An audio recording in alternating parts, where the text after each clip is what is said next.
In this video, let me show you how to use this Chase Zelle split payment. So if you're trying to split payments with your friends or want to send a request of the split bill, in this video, let me show you on the way how it is done. So within the mobile app of Chase, head over to Pay and Transfer and then simply tap on the Send Money with Zelle option. Once you're inside, you straight away would be able to see the option called Split a Bill. You can simply tap on this option and then you need to select the contact that you're trying to split the bill with. Once you've done that, you can enter in the dollar amount which is of the entire bill, and then you can simply tap on Review the Split.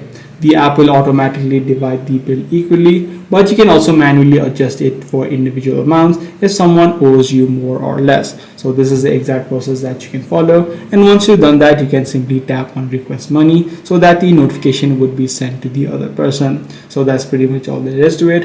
If this video was helpful to you, be sure to subscribe. I'm gonna see you in the next one.